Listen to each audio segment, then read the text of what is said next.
Hey now, Brawlers, it's time for another Board Game Brawl review with Nick Minahan, sponsored by BoardGameBliss.com. Hey now, today we're going to take a look at Bad Beets from Stoneblade Entertainment, which is the company behind Ascension, the very popular game Ascension. This is actually the very first foray into something other than that game, which I find pretty interesting as a whole footnote to this.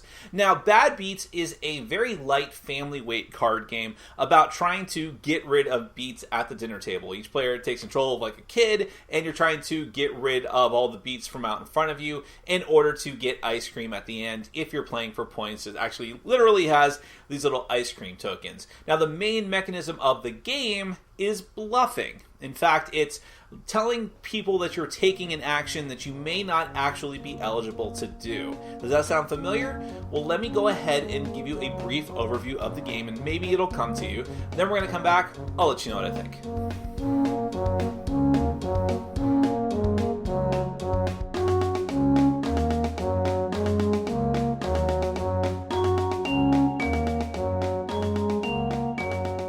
Alright, I'm going to give you a brief rundown of Bad Beets. This is a competitive game for up to 5 players. The goal of the game is to get rid of all of your beets. You are kids at the kitchen table. You want to hide all your beets or pass them off to the other players, or perhaps even eat them if you really have to. Whatever you have to do in order to get rid of all of your beets, make a happy plate and get some ice cream. Now, these ice cream tokens, as a matter of fact, they're only used if you're going to keep track of multiple wins. If you want to play multiple games in a row to keep track of who wins points, you use those to keep track of that.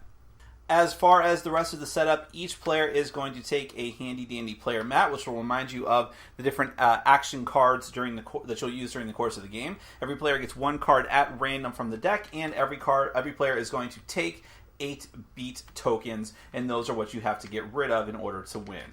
Now, I'll get to what the cards do in a second, but let me just run you through how the basic turn order is going to work. At the start of the game, you'll determine who's going to go first. I think the book says whoever lasts 8 vegetables.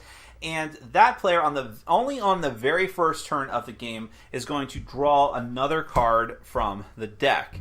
Then they're going to look at the 2 cards that they have secretly. You never show these cards to any other player ever until you're forced to reveal them. Then you're going to keep one of those cards and pass the other one to your player on your left. So now, from this point forward, every time a player is going to have 2 cards in hand, they're going to pass one to the next player. No one's going to just automatically draw cards from the deck, although you may be forced to if you're forced to reveal one of your cards. Now, an important little thing here, though, is that when you pass a card to the next player, that player cannot look at that card yet. You, as the active player, have to finish your turn before that player gets to look at that card. It's just kind of in stasis for now. Once you pass the card, then you go to the next phase, which is taking an action. Now, in the deck, you have 3 different types of main action cards, and there's 3 copies of each of these cards in the deck. You have Feeding the Dog, which lets you get rid of 3 beets. You have Sharing, quote-unquote, which lets you give 2 beets to another player. They probably are not aware of that until it's too late.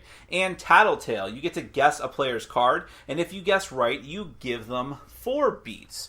Now, here's the trick of the game. When it comes to the action phase, you might be saying to yourself, well, if I have one of those cards, then I guess I'm allowed to use that action. But the truth is, you can claim any of those actions that you want. You can just say, well, I'm going to Tattletale on you. And you don't flip over your card. You don't have to prove it right away that you actually have that card. You just claim the action. But then the other players have a chance to either play a reaction card or to call your bluff. So let me go ahead and show you the 2 types of reaction cards that you might find in the deck. There's also 3 of these as well. So you have Copycat. If someone claims Feed the Dog, you reveal this to get rid of 2 beets. Or Nuh-uh, if a player tattles on you, plays a Tattletale card, you reveal this to give them 4 beets instead. But assuming that no player gets to play one of those cards against you, then any player at the table has a chance to call your bluff. It doesn't have to be the player that you're actually using the action against. It could be anyone, but the first person to shout it out is the person who's calling the bluff. They can say, I don't believe that you actually have that card. At that point, then you have to reveal your card. So if I tried to claim Tattletale, but instead I actually had the Feed the Dog card, I've been busted. So if I have been busted, I'm going to discard this card and draw a new card face down. But the player who actually successfully called my bluff gets to get rid of one of their beats, and I don't get to resolve the action of the card that I was called out on. If the opposite had happened, if I actually did have the card that I was claiming, I still have to discard the card and draw a new card because now everyone knows what I was. But now the player who incorrectly tried to call my bluff has to gain a beat, and I still get to do my action. Now, just to backtrack for a minute, if you don't want to risk it, if you're very close to winning the game, or you just are tired of getting your bluff called, you can just say, I'm going to eat a beat. If you decide to eat a beat, you're just going to get rid of one of your beats back to the center stock, and no one can call your bluff on that. You are literally taking one for the team and just eating one. So whatever happens, you finish resolving the effects or not, depending on if people called your bluff or not. And then play is going to pass to the next turn. Play is going to pass to the next player. Also, you need to note that if there are ever 2 copies of the same card in the discard pile, you immediately reshuffle the deck. But that's essentially the game. You are going to be claiming actions, hoping people don't call your bluff, or hoping people do call your bluff when you actually have the action that you're claiming, selectively choosing the correct cards to pass around, remembering what people grab in order to try and recall whether or not they actually have that card or not, all in an effort to be the first person to get rid of all of your beats. As soon as that happens, that person is the winner of the game. The game is over. Now, let's get to my final thoughts. I really enjoy the theme of Bad Beets. I think it's very lighthearted. I think it's something that, of course, this is, like I said in my intro, this is a family weight game. And I think that for kids and for parents, but also even for older gamers who can get into that theme, it's a lot of fun. And it's really helped along by the artwork and the components. I love the art in this game. It's really well done. I'd love to see this sort of whimsical art style used in a lot of other different games. Maybe it has been. It seems familiar to me. But even the card quality and the tokens are really nice. So I dig all that. It really comes a long way towards bringing that theme out. Now, a lot of you may have noticed, if you watch the overview and if you're kind of into gaming, that the main mechanism in this game is very, very similar. In fact, exactly the same as another popular filler card game from the past couple of years called Coup. It's exact same thing. You claim to have a certain card in your hand and take that action and hope that the other players either believe you or that they call your bluff and you actually do have the card. But one way or the other, during the course of the game, you're going to be lying and hope that you're not found out.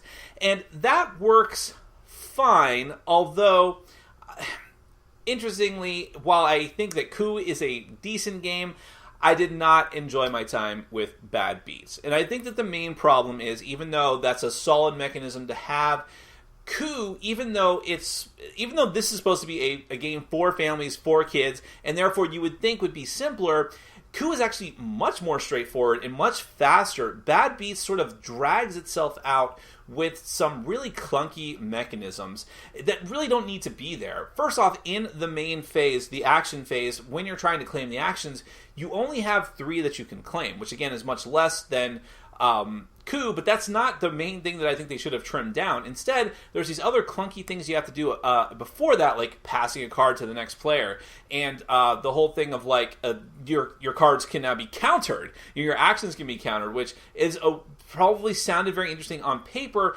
but it's very odd, especially since there's only 2 types of reactions, and they only apply to 2 different types of cards, which makes the sharing action, while it is a little bit weaker than the other 2, much more viable to choose and to do. Also, the penalty for getting caught lying is not that bad. And again, I guess it's supposed to be because kids are supposed to enjoy this game and don't want to be eliminated.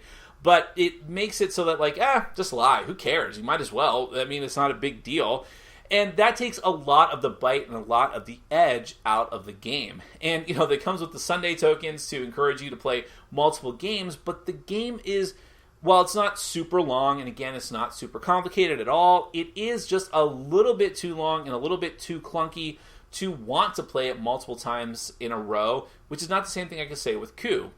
And again, I hate to compare one game to another game a lot when I'm doing a review, but they are so similar that I can't help but do so. And I think that when you compare the two, Bad Beets just does not fare very well. You may not want to have your kids or your family or the casual gamers that you game with play Coup because maybe you appreciate the theme of Bad Beets more. I totally appreciate and get that. But in this case, I don't think that the theme is enough because Coup is just a better game. And by the way, I am not a huge Coup fan. I just think that of the two, that one is much more streamlined, and this one just had some odd decisions. I don't think that you should have counter cards. I think that if it's going to be a pure game of bluffing and lying, keep it at that. You can keep the theme, you can have the interesting bits and make the card actions different, how you have feeding the dog and tattletaling.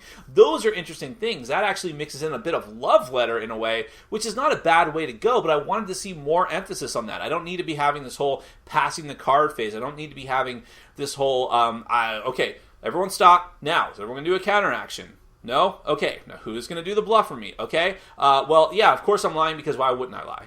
there's no real stiff penalty to doing so. The game encourages you to take risk, but I don't know. It just didn't work. It's not a terrible game by any stretch of the imagination. It is light fun to a certain degree, but a lot of that fun comes from the theme, and it's going to wear out very, very quickly. Sad to say, but it was a good idea, and it certainly looks great. That is Bad Beets from Stoneblade Entertainment. Thanks for watching. Follow us on Facebook, Twitter, and Patreon. And make sure to check out our sponsor, Board Game Bliss, where you can find an amazing selection of games from around the world. BoardGameBliss.com. Thanks for your support.